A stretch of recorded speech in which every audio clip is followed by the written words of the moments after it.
El 28 dice así: queremos construir un depósito de forma cilíndrica que pueda contener 400 metros cúbicos de agua. ¿Cuáles deben ser sus dimensiones para que la superficie del depósito, sin contar la tapa, sea mínima? ¿Vale? Ese sería el planteamiento. Entonces nos están diciendo que tenemos un depósito. Normalmente hacer el dibujo correspondiente ayuda, ¿vale? Tenemos un depósito que posteriormente llenaremos de agua, ¿vale? Y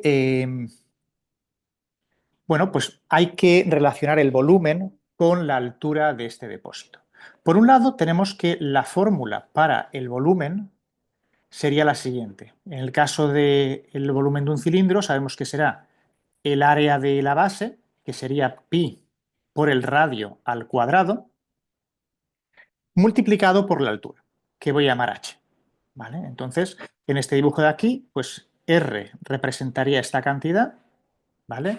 Y H representaría la altura del cilindro. ¿De acuerdo? Por otro lado, sabemos que el volumen total va a ser 400, porque lo dice el enunciado, 400 metros cúbicos.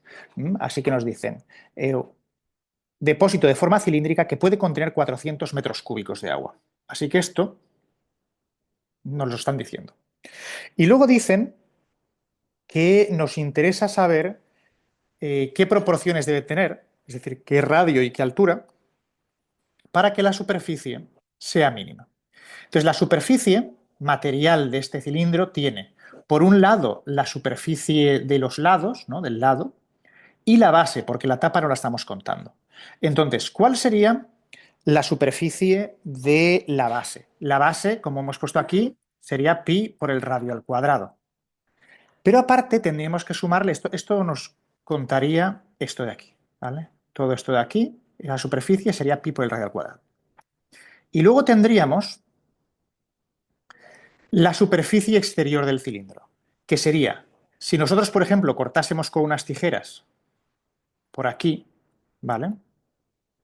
Nosotros podríamos extender esta superficie de la siguiente forma. Tenemos por un lado la tapa, que ya hemos dicho que es pi por el radio al cuadrado. Esto de aquí sería la altura, ¿vale? Y esta longitud de aquí hasta aquí sería la circunferencia de la base, por tanto sería 2pi por r. Así que este área ya lo hemos calculado antes, este área de aquí, que corresponde a la superficie exterior, sería 2pi por el radio por la altura. Así que la superficie es pi por el radio al cuadrado, que corresponde a la base, más 2pi por r por h. ¿Vale? Y esta función es la que vamos a minimizar. Los ejercicios de optimización suelen tener una pinta bastante parecida. Normalmente hay una cierta función, que, o sea, esto es, digamos, teoría general, hay una cierta función que voy a llamar f mayúscula, que es la función que deseamos minimizar, que normalmente pues, va a depender de varias variables. En este caso, la función que quiero minimizar es esta s, que depende tanto del radio como de la altura. Así que en general voy a suponer que esta función que quiero minimizar depende de dos variables. En este caso, esta f corresponde a esta función. Pero además suele haber una relación, ¿vale?, que depende de esas variables. Pues es una relación, pues una combinación de las x y las y es igualada a un número, podría poner igual a 0, que es lo que llamamos la ligadura, que vincula las variables entre sí, de manera que aunque desde este punto de vista x e y son variables independientes, cuando uno tiene en cuenta esta relación ya no lo son. Y por tanto podemos despejar de aquí, por ejemplo, y como una función de x. ¿Vale?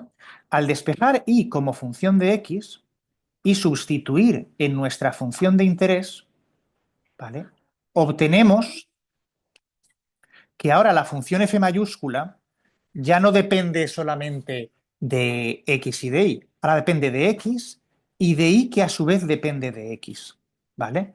Por tanto, esta f mayúscula ahora ya depende solamente de x. Así que sería, podríamos llamarla f tilde, ¿no?, que solamente dependería de x. Y aquí es donde nosotros podemos aplicar todas las técnicas de optimización que hemos visto en teoría. Entonces, dentro de este esquema de las cosas y dentro de este problema, la función superficie es la que nos piden minimizar. Aquí S dependería tanto del radio como de la altura, ¿vale? Por eso nos preguntan cuáles deben ser sus dimensiones para que la superficie del depósito sin tapa sea mínima. ¿Y cuál es la ligadura? La ligadura es esto de aquí. Nos dicen que el volumen completo del cilindro es 400 metros cúbicos. Por tanto, aquí es esto es esto, ¿vale? La ligadura es esta condición. ¿Qué nos dice el esquema general? Que debemos despejar en la ligadura y sustituir en la función que nos interesa. ¿De acuerdo? Entonces, si nosotros despejamos, por ejemplo, la altura de esta relación, ¿qué es lo que nos queda? ¿Vale? Entonces, ahora cogemos la ligadura y despejamos la h. ¿Vale?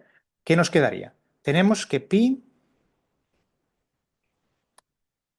por el radio al cuadrado por la altura es igual a 400. De modo que la altura va a ser 400 dividido entre pi radio al cuadrado. Ahora, como hemos dicho, la altura depende del radio debido a esta relación. Así que si sustituimos esto dentro de la función superficie del cilindro, llegaríamos a que la superficie, como función del radio, solamente será pi por el radio al cuadrado más 2 pi por el radio que multiplica la altura. Pero la altura es 400 dividido entre pi radio al cuadrado. ¿Vale? Ahora, si simplificamos esto un poquito, pues ¿qué nos quedaría? Aquí pi se iría con pi, radio se iría con el cuadrado y nuestra función sería pi por el radio al cuadrado más 800 dividido, este dividido no me ha salido muy bien, vamos a ver si lo pongo medio bien,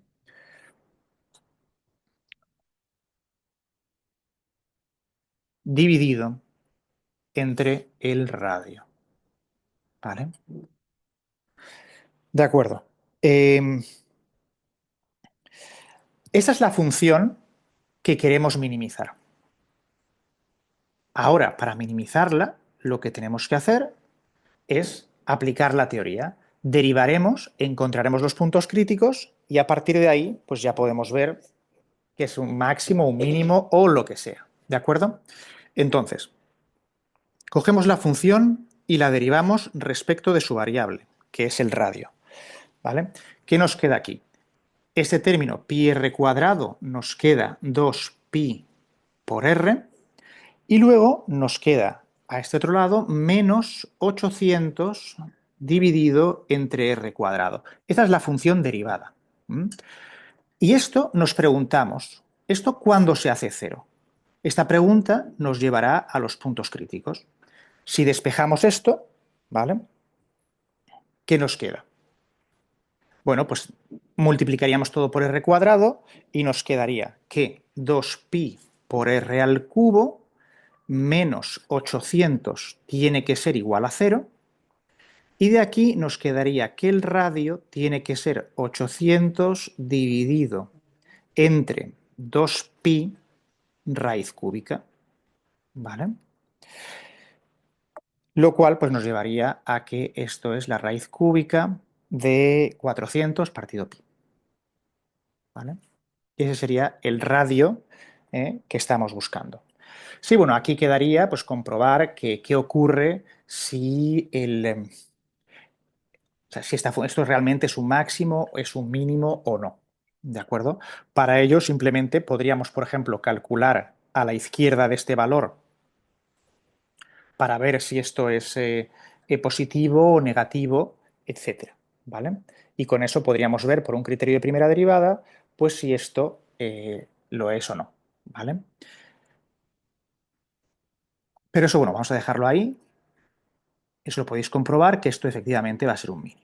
¿Vale? Luego nos preguntan también una pregunta que realmente no tiene nada que ver con la optimización, que dice, Si una vez construido lo rellenamos con un caudal, aquí en el ejercicio pone capital, pero es con un caudal de 10 metros cúbicos por minuto, ¿cuánto tiempo tardará en llenarse el cilindro? Bueno, eso no es difícil, ¿vale? Entonces tenemos que, si lo estamos rellenando a una velocidad de 10 metros cúbicos por minuto, ¿vale? Cuando multipliquemos por el tiempo que tardamos en llenar la cantidad que nos piden que esté lleno hasta 2/5 partes, 2 partido 5 de 400, ¿vale? Pues esto es una ecuación de primer orden. Despejamos la t y llegamos a que t tiene que ser igual a, vamos a ver, t tiene que ser igual a 400 por 2 dividido entre 10 y aquí un 5 de este 5 de aquí. ¿Vale? Al simplificar todo esto, pues te queda 16, ¿vale? Que son 16 minutos lo que tarda en alcanzarse los 2/5 del volumen. ¿Mm? Y con esto, pues el ejercicio estaría esencialmente resuelto. ¿Vale? Y así sería el ejercicio 28, que es un ejercicio típico de optimización. Antes de pasar al siguiente, es muy importante que recordéis este esquema. Este esquema es como se resuelven todos los problemas de optimización. Normalmente, el problema que vais a tener vosotros es encontrar esta función, que normalmente viene del enunciado del ejercicio. Entonces, lo que es más complicado es leerlo con cuidado y construirse la función que hace esto, como veremos dentro de un par de ejercicios. Entonces, vamos a leer el enunciado del ejercicio 24. Una cuadrilla de trabajadores ha de realizar la recolección de un gran campo de naranjas a partir del 1 de diciembre. Dice, solo se pueden recolectar 60 toneladas y el precio es de 100 euros por tonelada. Eso parece que quiera decir que en el campo hay un total de 60 toneladas. No es eso lo que se quería decir en este ejercicio. Lo que quiere decir es que cuando se ponen a trabajar ese día, el día 1 de diciembre, ese día ellos pueden recolectar 60 toneladas y les van a pagar 100 euros por cada tonelada que recojan en ese día. ¿Vale? No están diciendo que ese es el total del campo ni la cantidad total. No, eso no es el objetivo. Parece que dice eso, pero no es lo que está diciendo. Luego dice el ejercicio, sabemos que a partir de ese día, por la proximidad de Navidad, la cantidad que se puede recoger aumenta en 3 toneladas al día, pero el precio disminuye en 2 euros por tonelada al día. Entonces, nuevamente, aquí parece que diga una cosa que no es. ¿Vale? Aquí parece que diga que el primer día podían recoger 60 toneladas y que el segundo día pueden recoger 63 toneladas, dando lugar a un total de 123 toneladas. Eso no es lo que quiere decir el ejercicio, ¿vale? Lo que quiere decir el ejercicio es que si trabajan un día solamente, recogen 60 toneladas. Pero si trabajan 2 días, consiguen recoger 63. Ya sé que no tiene mucho sentido, pero eso es lo que quiere decir el ejercicio, ¿vale? En un día recogen 60, en dos recogen 63. Lo que pasa es que, como han tardado más tiempo, el precio por tonelada que recogen es más económico. Pierden 2 euros por cada tonelada que han recogido. ¿Vale? Entonces, así tú puedes ir sumando días. Según vayan pasando los días, recogen más toneladas. Pero no quiere decir que el primer día recogen 60, el segundo recogen 63 y el siguiente recogen 66. Lo que quieren decir es que si están 2 días más, el 1, el 2 y el 3 de diciembre, en total han recogido 66 toneladas. Eso es lo que está diciendo. Podéis imaginaros, si queréis, que las primeras 60 toneladas son lo que habían recogido hasta llegar al 1 de diciembre. Lo habían recogido desde agosto hasta diciembre, ¿vale? Esas ya estaban recogidas. Pero pueden o bien parar el día 1 o seguir recogiendo, ¿vale? Eso sería un poco más lo que quería decir el ejercicio. Entonces, ¿qué estamos diciendo? El 1 de diciembre es lo que llamamos tiempo cero, tiempo igual a cero. Si ellos deciden parar de recoger ese día, ellos han recogido 60 toneladas, ¿vale? Y lo que van a cobrar es 100 euros por cada tonelada. ¿Vale? Eso es lo que ganarían si deciden parar el 1 de diciembre. Si paran el 2 de diciembre, ¿vale? Que sería tiempo un día más, ¿se entiende? Dice que recogerían 60 toneladas más 3 toneladas. Pero el precio por cada tonelada sería 100 menos 2 euros por tonelada, ¿vale? Ahora, si lo vais haciendo así, podéis ver cuál es el patrón que emerge para construir vuestra función de optimización, porque en el segundo día tienen 60 toneladas más 3 toneladas multiplicado por 2 días. Eso serían las toneladas. Vale, voy a poner aquí ton.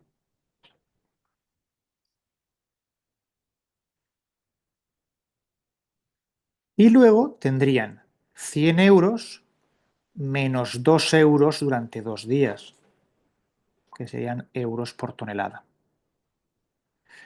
Y así sucesivamente, lo cual os lleva a que la función que determina los ingresos que dependen del día T, eso sería 60 más 3 veces T, porque por cada día se recogen 3 toneladas más, y después tenías 100 menos 2 veces T, porque eso es lo que se pierde de precio. Esta es la función que quiere que calculéis. Así os dice cuál es el beneficio total dependiendo de los días en los que han estado trabajando pasado el 1 de diciembre. Ellos habían recogido 60 toneladas cuando llegó el 1 de diciembre y a partir del 1 de diciembre por cada día adicional recogen 3 toneladas. Pero como se acerca más la Navidad, pues pierden dinero por tonelada. Entonces, esta era la función que había que haber escrito. Normalmente este procedimiento que he hecho yo aquí, que no es nada formal, os va a ayudar muchas veces a construir la función que necesitáis optimizar en este tipo de problemas supuestamente realistas de costes y beneficios. Una vez que tenemos esta función, voy a llamarla en vez de ingresos de T, voy a llamarlo simplemente f de T, el resto ya es sencillo porque simplemente tenéis que aplicar este esquema de aquí. ¿Vale? Aquí es incluso más sencillo porque vuestra función ya solamente depende de una variable. Aquí no hay ligadura, es una función normal y corriente para optimizar. Así que nada, pues si lo desarrolláis, esto os quedará el 3t por menos 2t, os queda un menos 6t cuadrado. Después tenéis otro término que será 60 por 100, que os da un factor aquí más 6000. Y después aquí tenéis 300t menos 120t que da 180t. Y esta es la función que se desea optimizar. Derivamos respecto de t y esto nos queda menos 12t más 180. Y con esto pues ya nos preguntamos, ¿esto cuándo es igual a cero? Al desarrollar, pues nos queda menos 12t es igual a menos 180 y al despejar t os va a quedar pues lo mismo que 180 dividido entre 12, que es igual a 15. ¿Vale? Esto es igual a 15. Por tanto, el punto crítico se alcanza con t igual a 15. Aquí claramente se ve que esta cantidad va a ser un máximo, porque si cogéis un punto a la izquierda de t igual a 15, por ejemplo, en t igual a 1, la derivada en t igual a 1 sería 180 menos 12, que es positiva. Por tanto, la función es creciente a la izquierda del punto crítico.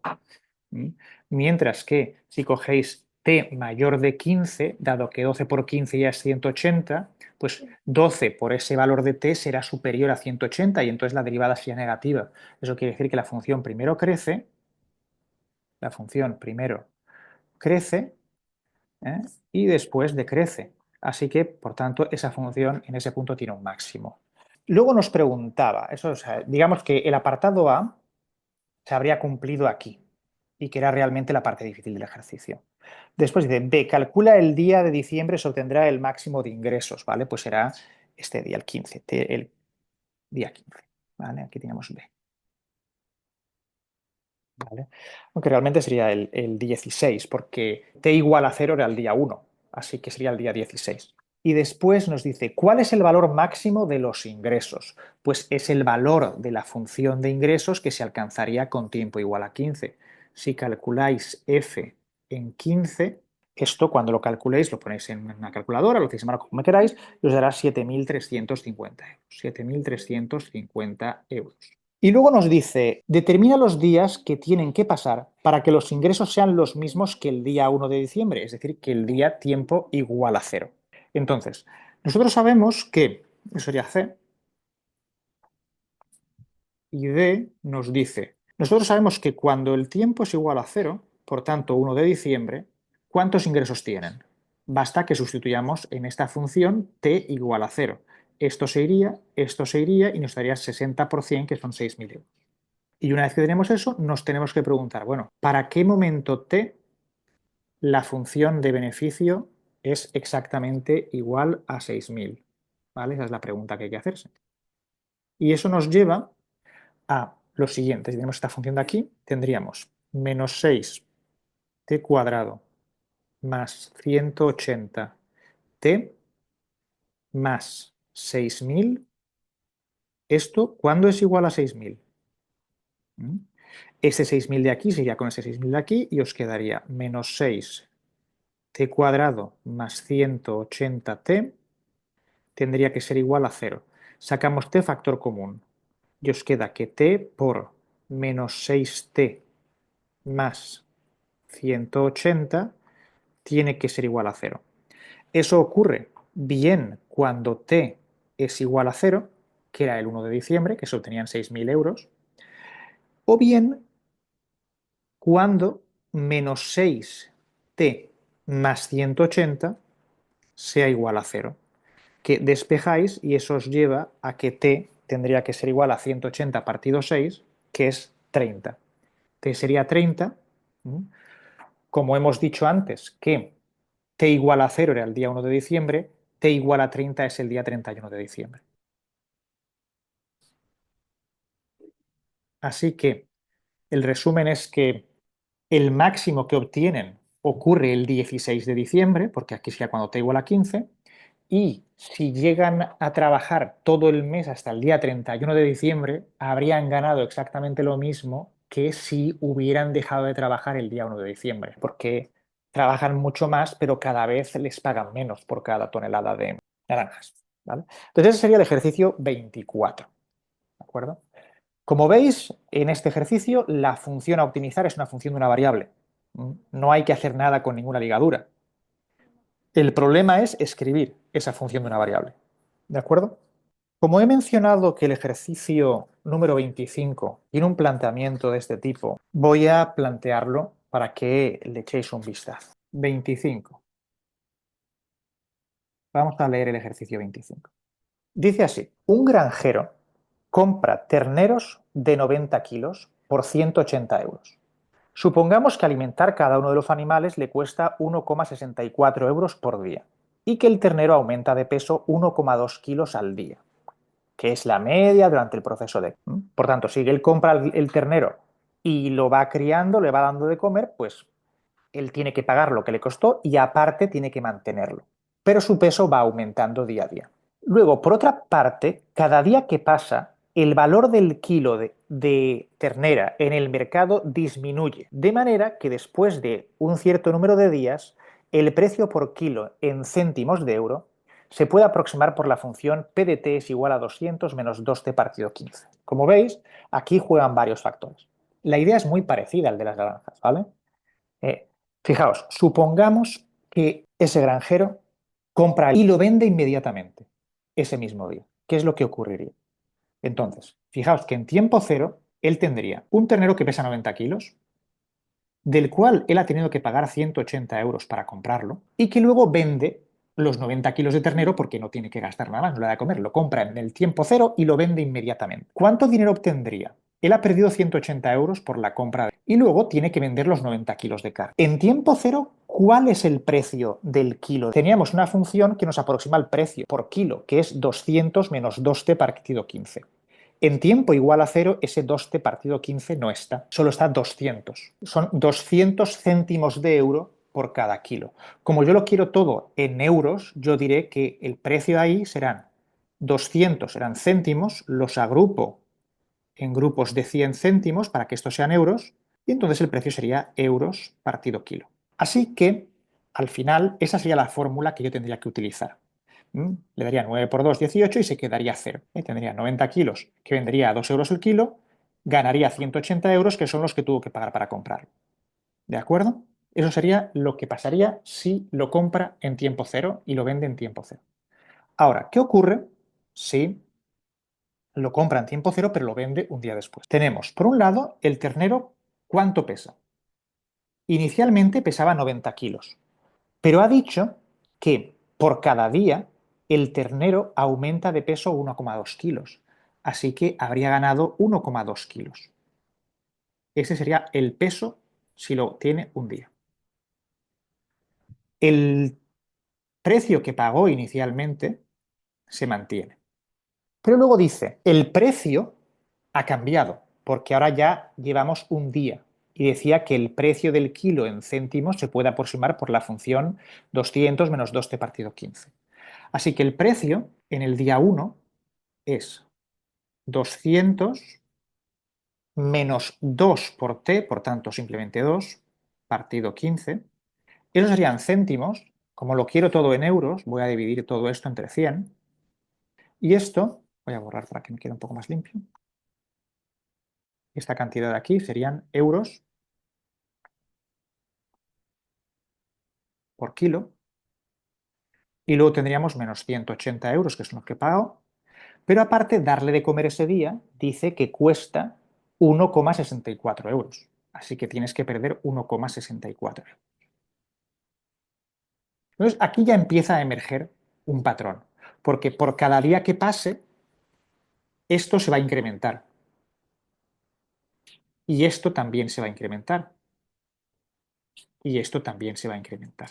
Por tanto, en tiempo t, para t arbitrario, lo que tenemos es que el beneficio que saca al comprar ese ternero y luego venderlo será lo que pesa el ternero, que será 90, más 1,2 kilos por t, donde t es el número de días que ya han pasado. Eso es lo que pesa el ternero. Luego tienes a cuánto está el kilo, que será 200 menos 2t partido 5, donde esto eran céntimos, así que lo voy a dividir entre 100 para trabajar en euros. Y estos son euros partido kilo.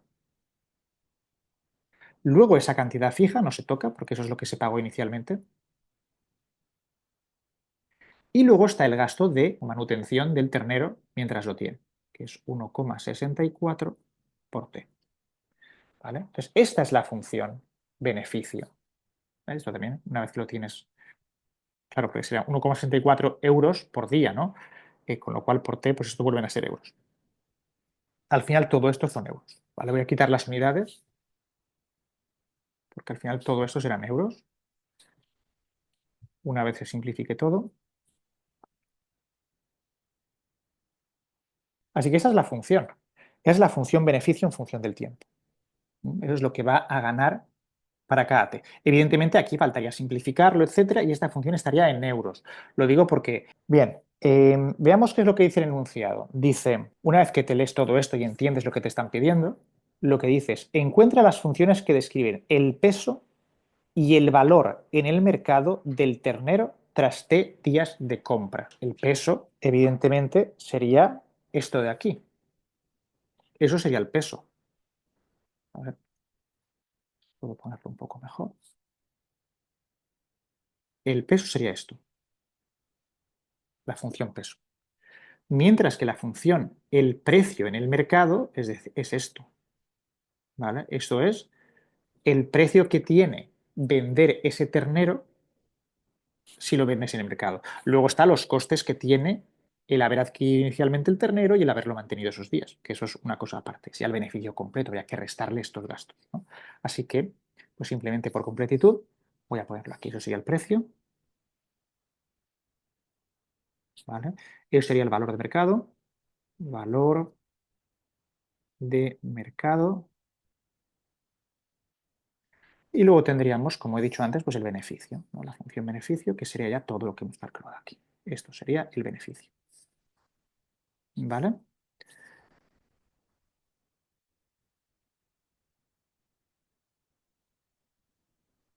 ¿De acuerdo? Eh, si simplificáis esta función, que voy a llamar f de t, si llamáis esto f de t, y simplificáis todo, hacéis todos los cálculos, llegaréis a que la función beneficio en función del tiempo será 0,64 menos 0,0016t por t, donde aquí el t está en días, ¿vale? Y este resultado es en euros. A partir de ahí el resto ya es simplemente pues, derivar y encontrar puntos críticos. Derivaríamos f de t, que nos daría 0,64 menos 0,0032 por t. Nos preguntaríamos esto cuando se hace cero y al despejar nos llegaría a que t vale 200. 200 son días. ¿Vale? Simplemente es igual a cero, se resuelve y t es 200. Y podríamos calcular varias cosas que podemos, de las varias funciones, cuál es el precio, cuál es el valor de mercado en ese momento, etcétera. Pero si lo que queremos es calcular el beneficio, que es la función f, simplemente cogeríamos y evaluaríamos eso en 200. Y al evaluar esa función en 200, pues obtendríamos que el beneficio al final son 64 euros. ¿Vale? Entonces habría quedado con 64 euros de beneficio neto. Como digo, en muchos de estos ejercicios merece la pena hacer estos pasos, porque si no, construirse esta función directamente a veces puede ser un poco confuso. ¿De acuerdo?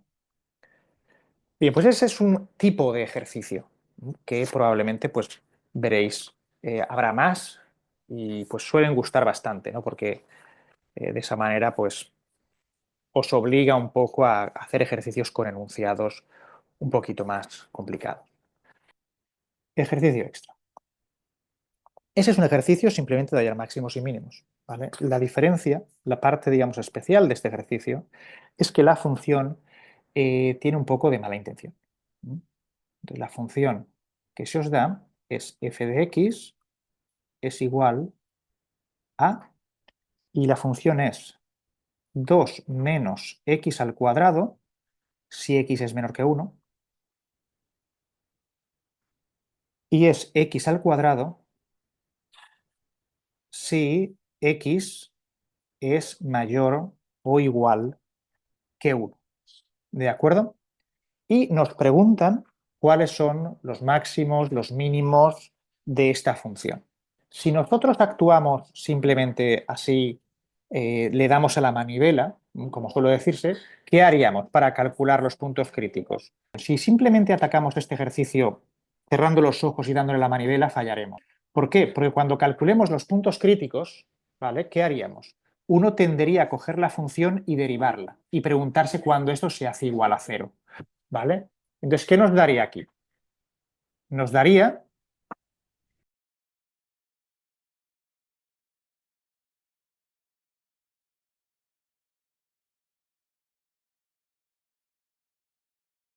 habría que derivar esta función y su función derivada nos daría menos 2x si x es menor que 1 y nos quedaría 2x si x es mayor o igual que 1. Entonces, cuando uno se pregunte esto cuándo es cero, si nos preguntamos cuándo la derivada se hace cero, claro, diremos, bueno, esto se va a hacer cero cuando x valga cero, que además está en este lado. Simplemente eso sería pues, cuando x valga cero. Entonces, si x vale cero. Y es cierto que x igual a cero es un punto crítico. Pero el problema que sale si lo hacemos así es que no es el único punto crítico. ¿De acuerdo? Porque ese es un punto crítico de los que podemos encontrar calculando la primera derivada. Es decir, puntos en los que la pendiente de la recta tangente sea cero y por tanto la recta tangente sea horizontal. ¿Mm? Sin embargo, hay puntos que también son críticos y que lo son no porque la derivada sea cero, sino porque la función no sea derivable en ese punto, que es lo que ocurre aquí. Fijaos que cuando vosotros tomáis esta función derivada por la izquierda de 1, ¿vale? Si calculáis, por ejemplo, el límite, si calculáis el límite cuando x tiende a 1 por la izquierda de f' de x, ¿vale? Tenéis que calcularlo con esto y os daría que ese límite vale menos 2. Mientras que si calculáis el límite cuando x tiende a 1 por la derecha de la derivada de la función, ahí veis que este límite valdría más 2. Quiere decir que cuando una secuencia de rectas tangentes se aproxima al punto con x igual a 1, cuando te aproximas por la izquierda, el punto, la recta tangente tiene una inclinación que es negativa. Mientras que cuando te aproximas por la derecha, su inclinación es positiva. Por tanto, esos dos límites no coinciden y en ese punto pues hay un problema de continuidad, ¿no? De la derivada.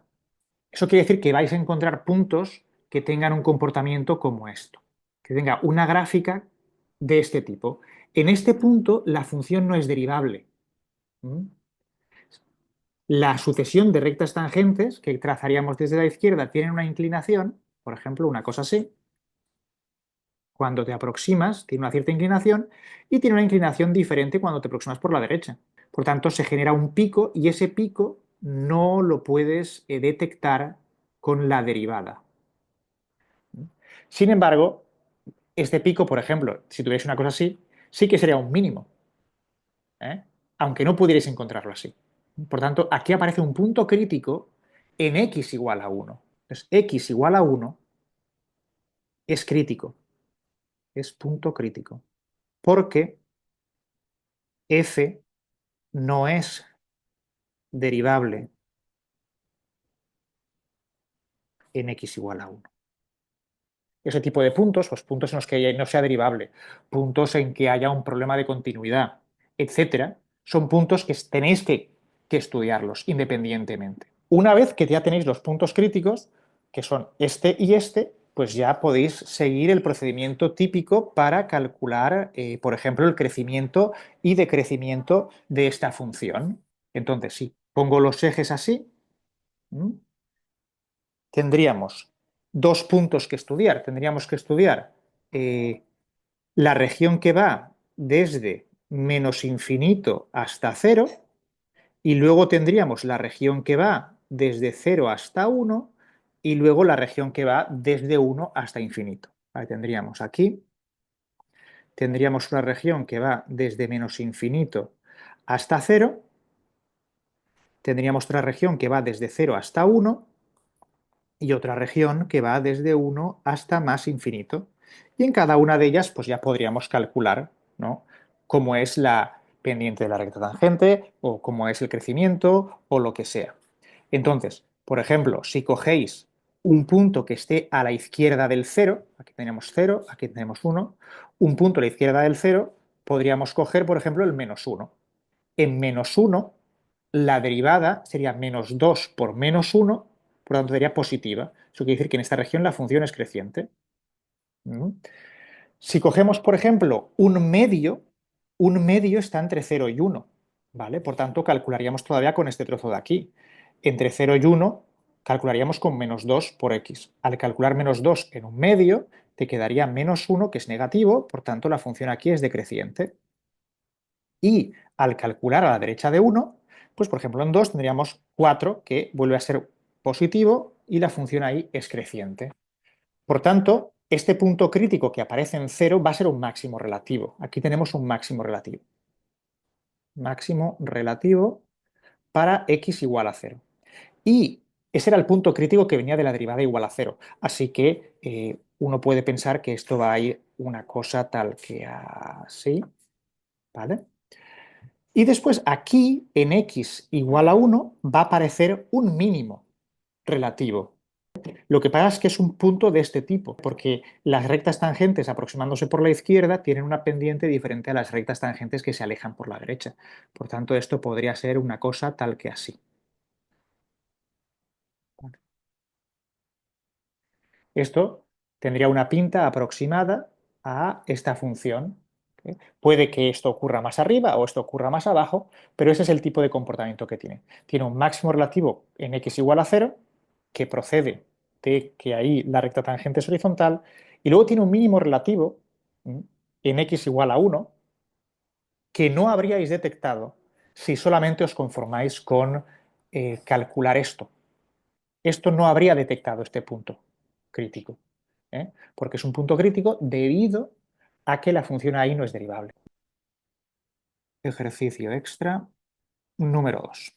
El ejercicio extra número 2, el enunciado no lo tengo ahora mismo delante, pero básicamente dice lo siguiente. Se tiene un triángulo isósceles, un triángulo isósceles, que quiere decir que dos de los lados son iguales y un lado es desigual. Vamos a coger estos dos lados iguales, los laterales, y la base es el que es desigual, no está a escala. Y nos dicen que este triángulo tiene altura 5, 5 unidades de altura, y tiene base 12. Y lo que vamos a buscar es un punto que se pueda determinar a lo largo de la altura, ¿vale? Entendido como altura como la recta que va desde este vértice perpendicularmente sobre la base. Hay un punto aquí, ¿vale? Que vamos por este mismo, por ejemplo, que la suma de la distancia de este punto a los tres vértices es máxima. Así que hay tres distancias que voy a llamar S1, S2 y S3, y queremos calcular S1 más S2 más S3 y encontrar el punto tal que esta cantidad pues sea máxima o sea mínima. Entonces, para hacer eso, nosotros vamos a denotar, que aquí el problema, como siempre, es plantearse la función, porque aquí S1, S2 y S3 pues, son tres variables realmente. Ahora mismo no hay nada que nos diga otra cosa. Entonces, yo voy a llamar X a esta longitud de aquí. Esto va a ser X. Si yo llamo a esto X, automáticamente, como la altura es 5, S1 es 5 menos X.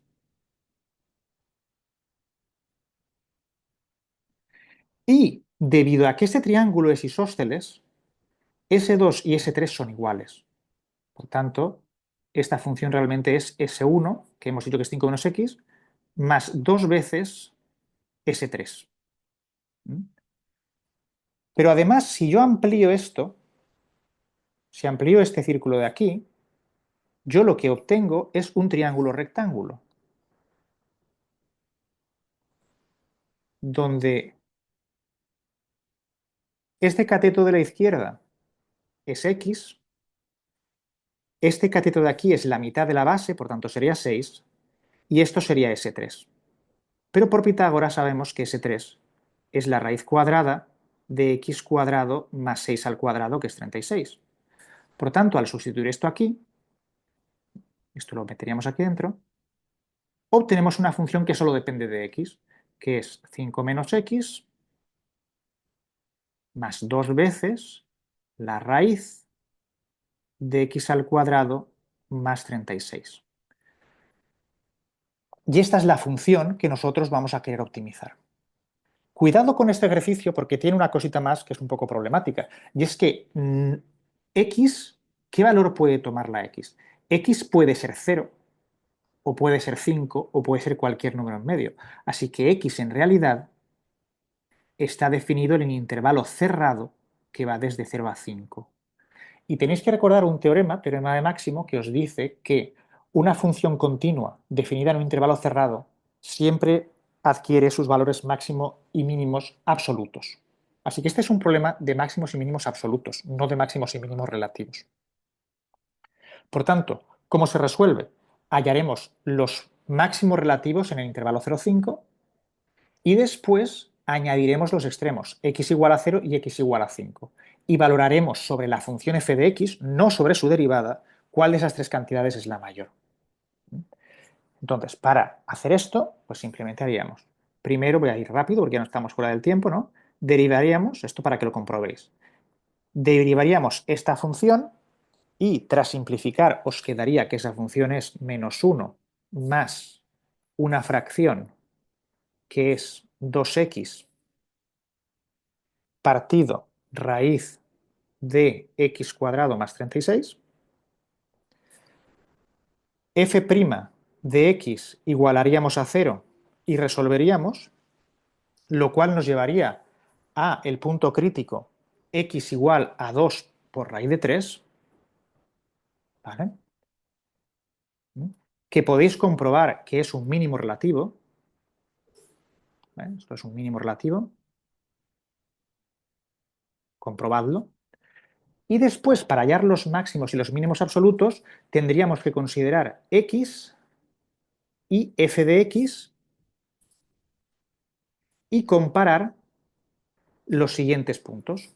Cogeríamos 0, que es uno de los extremos del intervalo donde x está definido, 2 raíz de 3, que es el punto crítico que hemos encontrado y que sabemos que es un mínimo relativo, y 5, que es el otro extremo del intervalo cerrado. Calculamos f de x para cada uno de estos, ¿vale? Yo lo tengo aquí calculado ahí aparte, y se ve que f de x para x igual a 0 es 17. Para el punto crítico que hemos encontrado es 15,39, ¿vale? Esto lo calculáis. Y para x igual a 5 es 15,62, ¿vale? Por tanto, llegamos a que 2 raíz de 3, que era un mínimo relativo, además es también un mínimo absoluto. Y x igual a 0 sería el máximo absoluto. ¿De acuerdo? Bien, pues así se haría este ejercicio. Queda por supuesto que vosotros comprobéis que efectivamente este número de aquí es un mínimo relativo. Tenéis que coger puntos a la izquierda de este y a la derecha y calcular con esto para ver que primero decrece y luego crece. Y también los pasos necesarios para ir desde aquí hasta aquí. ¿Vale? Eso tranquilamente lo hacéis. Pero bueno, normalmente, como digo, el problema suele ser el planteamiento.